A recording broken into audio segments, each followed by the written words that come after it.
नमस्कार दोस्तों, स्वागत है आप सभी लोगों का हमारे YouTube चैनल टेक्नो बैंकिंग। दोस्तों आज की वीडियो में हम आप लोग को बताने वाले हैं कि SBI का KYC फॉर्म कैसे फिल करते हैं और इस फॉर्म के साथ कौन कौन से डॉक्यूमेंट आप लोग को सबमिट करने पड़ेंगे बैंक में। ठीक है, तो पूरा फॉर्म आप लोग के सामने लाइव प्रोसेस फिल करके दिखाने वाला हूँ एक एक स्टेप, तो प्लीज़ वीडियो एंड तक जरूर देखना। तो आइए तो बिना समय गवाए वीडियो स्टार्ट करते हैं। दोस्तों सबसे पहले तो आप लोग को ये फॉर्म बैंक ब्रांच से कलेक्ट कर लेना है। ठीक है, देखिए अभी KYC में दो तरीके के फॉर्म होते हैं SBI में। पहला है एनेक्जर बी और दूसरा है एनेक्जर ए। ठीक है, तो एनेक्जर बी तब आप लोग को भरना होता है जब आप अपने बैंक रिकॉर्ड में कोई चेंजेस करवाना चाहते हैं। अगर आप अपने बैंक रिकॉर्ड में कोई चेंजेस नहीं करवाना चाहते हैं, नॉर्मल KYC करवाना चाहते हैं, तो आप लोग को एनेक्जर ए भरना पड़ेगा। ठीक, तो एनेक्जर ए के बारे में हमने ऑलरेडी वीडियो बना रखा है। उस वीडियो का लिंक आपको नीचे डिस्क्रिप्शन बॉक्स में मिल जाएगा, वहाँ जाकर वो वीडियो देख लेना। ठीक है, या फिर ऊपर आई बटन पर मिल जाएगा आपको। तो चलिए अब भरते हैं एनेक्जर बी। तो सबसे पहले फॉर्म को भरने के लिए यहाँ पे आप लोग को डेट फिल करनी, याद रखिए कि वही डेट आपको फिल करनी है जिस डेट को आप लोग ये फॉर्म बैंक में सबमिट करने जा रहे हैं। ठीक, इसके बाद यहाँ पे आ जाइए तो ब्रांच नेम यहाँ पे आप लोग को फिल करना है। पूरा फॉर्म आप लोग को ब्लैक पेन से और कैपिटल लेटर में ही फिल करना है। ठीक है, तो यहाँ पे आप लोग अपना ब्रांच नेम फिल कर देंगे। इसके बाद अगर ब्रांच कोड आपको पता है तो यहाँ पे फिल कर देंगे। ब्रांच कोड आपके पासबुक पे दिया रहता है, वहाँ से देखकर आप लोग ब्रांच कोड फिल कर लेंगे। ठीक, इसके बाद कस्टमर आईडी, अकाउंट नंबर, ये भी आपके पासबुक पे दिया रहता है, वहाँ से देखकर सही सही बिल्कुल कस्टमर आईडी और अकाउंट टाइप आपको फिल करना है। अकाउंट टाइप में आपका जो भी अकाउंट हो, स्मॉल अकाउंट, माइनर अकाउंट या फिर नॉर्मल रेगुलर सेविंग अकाउंट या फिर BSBD अकाउंट। तो यहाँ पर अगर आप लोग का नॉर्मल या फिर BSBD अकाउंट है तो यहाँ पे नॉर्मल पे आप लोग को टिक मार्क करना है। स्मॉल अकाउंट है या फिर माइनर अकाउंट है तो इन दोनों पे टिक मार्क करना है। ठीक, इसके बाद इधर साइड आते हैं तो एप्लीकेशन टाइप में आप लोग को न्यू पे टिक नहीं करना है। ये जब हम न्यू अकाउंट ओपन करते हैं या फिर फर्स्ट टाइम KYC करते हैं तो उनके लिए होता है। ठीक है, तो अभी हम KYC में चेंजेस कर रहे हैं तो यहाँ पर बैंक रिकॉर्ड में मतलब चेंजेस कर रहे हैं तो यहाँ पे अपडेट पे आप लोग को टिक मार्क कर देना है। ठीक, इसके बाद यहाँ पे आ जाइए CKYC नंबर। अगर आपका CKYC कार्ड जनरेट हुआ है तो आपके पास CKYC नंबर होगा तो उसको यहाँ पे फिल कर देना है, अदरवाइज इसको ऐसे ही खाली छोड़ देना है। ठीक, देन यहाँ पे ये स्टाफ PF ये आपको फिल नहीं करना है। ओके, अब आते हैं नीचे तो यहाँ पे पर्सनल डिटेल्स में सबसे पहले यहाँ पे आप लोग को अपना नेम फिल करना है जो आपके ID प्रूफ पर दिया है। तो सबसे पहले फर्स्ट नेम फिल करेंगे, देन मिडिल नेम फिल करेंगे, इसके बाद फिर लास्ट नेम फिल कर देंगे। ठीक है, अगर मिडिल नेम नहीं है तो first name and last name इस तरीके से आप लोग फिल कर देंगे। इसके बाद जस्ट दिया है नीचे मेडेन नेम। ठीक है, तो ये सबको फिल नहीं करना होता है। मेडेन नेम मतलब कि ये अक्सर महिलाओं के लिए होता है। तो जैसे कि महिलाओं का शादी के पहले कोई अदर सरनेम होता है और अगर मान लीजिए शादी कर लेती हैं तो वहाँ पर उनका सरनेम चेंज हो जाता है। ठीक है, कुछ स्थिति में तो अगर सरनेम उनका चेंज हुआ है, इसी तरीके से पुरुष के केस में भी अगर शादी के बाद सरनेम चेंज कर रहे हैं तो उस स्थिति में यहाँ पर जो नया वाला नेम है, नया वाला सरनेम के साथ नेम है उसको यहाँ पे फिल करना पड़ेगा। तो यहाँ पर मेडन नेम में first name, middle name and last name इस तरीके से आप लोग को कैपिटल लेटर में फिल कर देना है। ठीक, मोस्टली केसेस में इसको खाली छोड़ना होता है। देन यहाँ पे आप लोग आ जाइए तो यहाँ पर डेट ऑफ बर्थ आप लोग को इस फॉर्मेट में फिल कर देना है। इसके बाद यहाँ पे जेंडर आपको बताना है, मेल फीमेल जो भी आप लोग को थर्ड जेंडर इस तरीके से फिल कर देंगे। इसके बाद मैरिटल स्टेटस में अगर आप लोग मैरिड हो यानी कि शादीशुदा हो तो इस पर आप लोग को टिक मार्क करना है। शादीशुदा नहीं हो तो अनमैरिड पे आप लोग को टिक मार्क कर देना है। देन यहाँ दिया नंबर ऑफ डिपेंडेंस, मतलब कि आपके घर में जितने भी लोग आपके ऊपर आश्रित हैं फाइनेंशियल रूप से, आर्थिक रूप से, तो यहाँ पे जितने लोग भी हैं उनकी काउंटिंग यहाँ पे आप लोग को फिल कर देनी है। अगर मान लीजिए एक लोग है तो यहाँ पे 01 लिख देंगे, 2 लोग हैं तो 02 लिख देंगे। अगर कोई नहीं है, आप खुद ही दूसरे के ऊपर आश्रित हैं तो यहाँ पर आप लोग को ऐसे ही खाली छोड़ देना है। ठीक, देन यहाँ पे नेम प्लीज़ टिक 1। ठीक है, तो यहाँ पे जस्ट नीचे आप लोग को फादर, मदर या फिर स्पाउस नेम फिल करना है। तो जिसका भी नेम आप लोग यहाँ पे फिल करेंगे उस सबसे पहले उस पर टिक मार्क कर देना है। लाइक यहाँ पे मैंने फादर नेम फिल किया है तो यहाँ पे फादर पे टिक मार्क कर दिया है। इसके बाद जस्ट नीचे देखिए फादर का first name, middle name, last name इस तरीके से आप लोग को फिल कर देना है। ठीक, अगर स्पाउस शादी आपकी हो चुकी है तो यहाँ पे आप स्पाउस नेम भी, मतलब कि पति या फिर पत्नी का नाम भी पूरा यहाँ पे कैपिटल लेटर में फिल कर सकते हैं। ठीक, इसके बाद जस्ट नीचे आइए तो यहाँ पे दिया है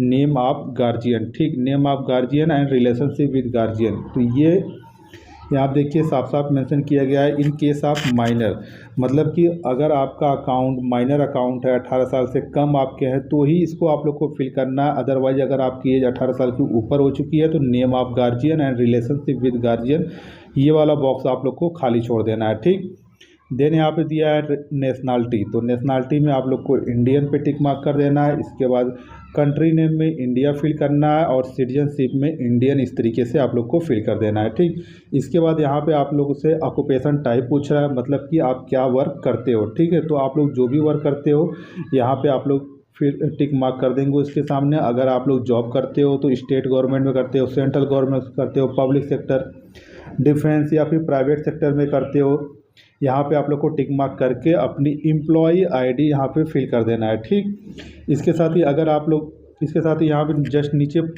प्लेस ऑफ पोस्टिंग, यानी कि आपकी पोस्टिंग कहाँ पे है उसको भी यहाँ पे कैपिटल लेटर में फिल कर देना है। इसके बाद बिजनेस, अगर मान लीजिए अगर आप लोग जॉब नहीं करते बिजनेस करते हो तो बिजनेस के भी कई सारे प्रकार हैं, तो आप लोग का जो भी बिजनेस टाइप होगा इनमें से आप लोग को सेलेक्ट कर लेना है। ठीक, इसके बाद जस्ट नीचे मान लीजिए आप लोग बिजनेस नहीं करते, जॉब नहीं करते, कोई अदर वर्क करते हो, तो यहाँ पर आप लोग को वकील हो, सीए हो, इंजीनियर हो, रिटायर हो, हाउसवाइफ हो, स्टूडेंट, किसान हो, फार्मर हो, तो यहाँ पे आप लोग को अपने हिसाब से जो भी वर्क करते हो उसके सामने आप लोग को टिक मार्क करना है। जैसे कि यहाँ पे स्टूडेंट टिक किया, अगर आप लोग हाउस वाइफ तो यहाँ पे टिक मार्क करेंगे, फार्मर हो तो यहाँ पे एग्रीकल्चर पे आप लोग को टिक मार्क कर देना है इस तरीके से। ठीक, देन यहाँ पे पूछ रहा है ऑर्गेनाइजेशन नेम। ठीक है, तो अगर आप लोग जॉब करते हो तो उसका organisation name and designation profession भी यहाँ पे आप लोग को फिल कर देना है। ठीक, इसके साथ अगर आप लोग बिजनेस करते हो तो यहाँ पे आप लोग को अपने बिजनेस का नेचर फिल कर देना है। देन यहाँ पे आप लोग की जितनी भी मंथली इनकम होती है उसको यहाँ पे आप लोग को मंथली इनकम फिल कर दे। याद रखिएगा ये सालाना यानी कि एनुअल इनकम आप लोग को नहीं फिल करनी है, यहाँ पे मंथली इनकम अप्रॉक्सीमेट आप लोग को फिल कर देनी है। देन यहाँ पे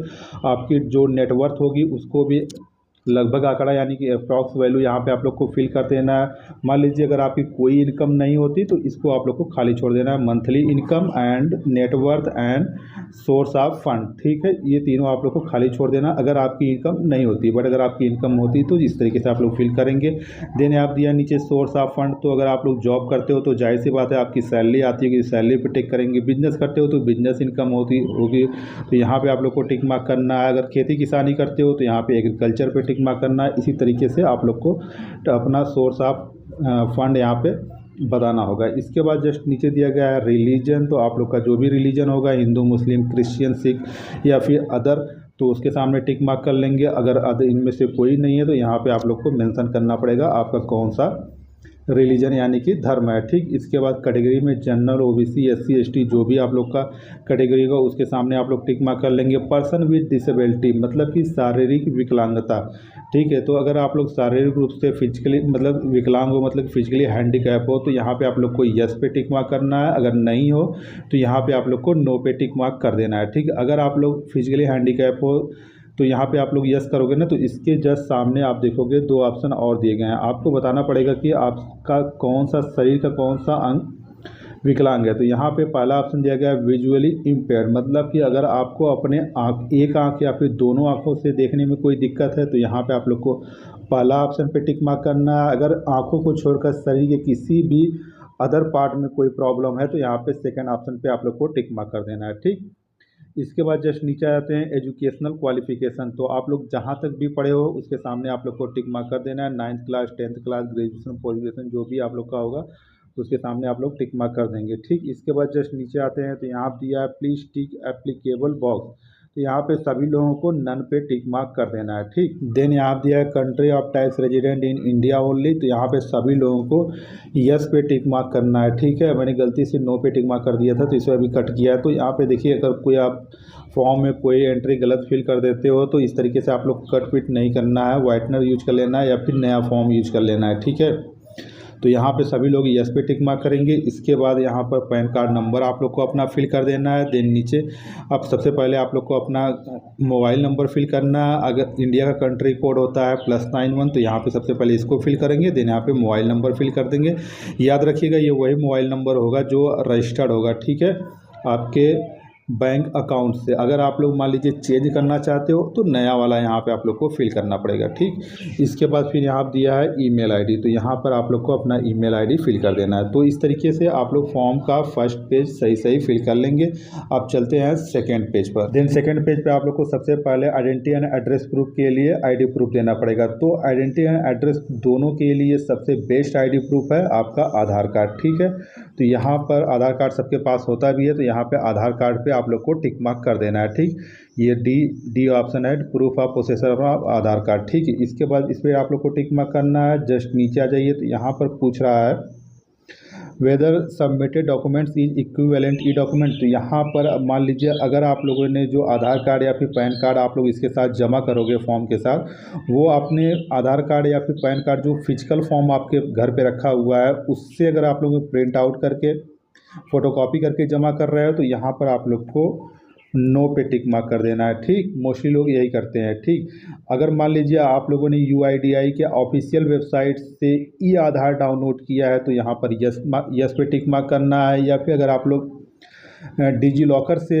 अपना आधार कार्ड या फिर पैन कार्ड डाउनलोड करके लगा रहे हो तो यहाँ पर आप लोग को यस पे टिक मार्क करना है। बट अगर आप लोग फिजिकल फॉर्म से डायरेक्ट फ़ोटोकॉपी करके जमा कर रहे हो तो यहाँ पे आप लोग को नो पे टिक मार्क कर देना है। ठीक, इसके बाद जस्ट नीचे आते हैं तो यहाँ पे आप लोग को अपना आधार कार्ड नंबर फिल करना है। देन यहाँ पे इशूड बाई में आप लोग को कैपिटल लेटर में UIDAI इस तरीके से फिल कर देना है। देन ये वाला पोर्शन आप लोग को खाली छोड़ देना है। इसके बाद जस्ट नीचे आते हैं तो यहाँ पे अब आप लोग को अपना फुल एड्रेस इस तरीके से फिल करना है। तो सबसे पहले परमानेंट एड्रेस यानी कि जो आपके आधार कार्ड पे दिया गया उसको यहाँ पे आप लोग को फिल करना है। तो सबसे पहले यहाँ पे रेजिडेंशियल पे आप लोग को टिक मार्क करना करके इस तरीके से जैसे मैंने फिल किया है पूरा एड्रेस पिन कोड सहित कैपिटल लेटर में उस तरीके से आप लोग को फिल कर देना है। ठीक, इसके बाद जस्ट नीचे आते हैं, ये तो हो गया परमानेंट एड्रेस। अगर करेंट एड्रेस यहाँ पे है तो करेंट एड्रेस आप लोग को, अगर आपका current address and permanent address दोनों डिफरेंट है तो आप लोग को इसको भी करंट एड्रेस को भी आप लोग को पूरा फिल करना पड़ेगा। बट अगर दोनों सेम है तो यहाँ पर आपको फिल नहीं करना है, बस आप लोग को same as current and overseas address पे टिक मार्क करके आगे बढ़ जाना है। ठीक है, ऐप में पूछ रहा है if the officially valid document does not contain current address please provide any of the document below. मतलब कि अगर आप लोग करंट एड्रेस यहाँ पे फिल कर रहे हो, दोनों आपका डिफरेंट है, करंट एंड परमानेंट एड्रेस दोनों डिफरेंट है, तो करंट एड्रेस के लिए भी आप लोग को ID प्रूफ देना पड़ेगा एड्रेस प्रूफ के लिए। ठीक है, तो उसके लिए आप लोग यहाँ पर अपने यूटिलिटी बिल लाइक गैस, बिजली या फिर पानी का आप लोग बिल दे सकते हो। ठीक है, तो इस पर आप लोग को टिक मार्क कर देना है यूटिलिटी बिल पे। इसके बाद फिर यहाँ पे बिल नंबर आप लोग को फिल कर देना है, यहाँ पे डॉक्यूमेंट नंबर आप लोग को फिल करना है, देन यहाँ पे डेट फिल कर देना है। इतना ही आप लोग को करना है। लेकिन अगर आप लोग का दोनों सेम है करंट एंड परमानेंट एड्रेस तो इसको आप लोग को फिल करने की ज़रूरत नहीं पड़ेगी। ठीक, इसके बाद जस्ट नीचे आते हैं तो यहाँ पर आप लोग को अपना एक सिग्नेचर कर देना है। जो आपने सिग्नेचर किया है वही सेम सिग्नेचर होना चाहिए, अकाउंट में जो पहले सिग्नेचर किया वही सेम सिग्नेचर यहाँ पे होना चाहिए।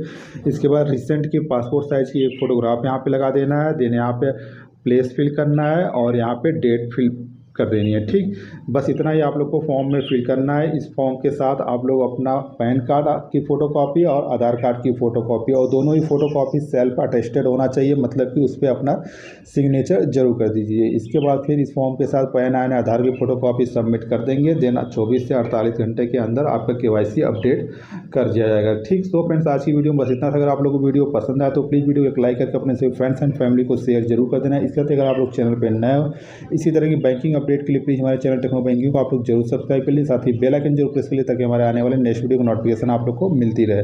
मिलते हैं आप सभी लोग नेक्स्ट वीडियो, तब तक के लिए जय हिंद, वंदे मातरम।